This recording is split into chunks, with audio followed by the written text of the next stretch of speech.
إذا اليوم يوم الاحتفال بالعيد الخامس والخمسين لإعلان الجمهورية، حدث يتوقع أن تمتد مظاهر الاحتفال به نحو الطرق والشوارع والساحات العامة. قصدناها مع الكاميرا وبحثنا عن هذه المظاهر. وحدها هذه الأعلام في هذه المساحة الضيقة احتفلت بعيد الجمهورية، مكانها شارع لحبيب بورقيبة وتحديدا بجانب الساعة الشهيرة وقرب تمثال ابن خلدون، بعيدا عن تلك المساحة بأمتار. وفي الشوارع المتخمة للشارع الرئيسي يتغير المشهد، لا أثر للاحتفالات بالعيد الخامس والخمسين لإعلان الجمهورية، لا أعلام ولا لافتات ولا مؤشرات ليوم مشهود ولأكثر من نصف قرن مرت على إعلان الجمهورية. حتى شيء يدل على اليوم عيد الجمهورية، يعني اليوم كما هي نهار آخر، حالة عادية.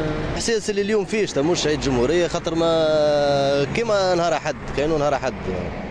ما لاحظناه أنه كلما ابتعدنا عن شارع لحبيب بورقيبة كلما خفتت مظاهر الاحتفال بعيد الجمهورية. شارع محمد الخامس مثلا الذي كان في الموعد مع أكبر التظاهرات والاحتفالات هو اليوم يلقي بنظرة فضولية على شارع لحبيب بورقيبة، نظرة فيها أكثر من سؤال: هل أننا فعلا نحتفل بعيد الجمهورية؟ إن كان كذلك فما الدليل؟ عندما قالوا لي إن اليوم هو يوم عيد الجمهورية فوجئت، لم ألاحظ مظاهر فرحة أو زينة، هو كما يبدو من الشارع يوم عادي.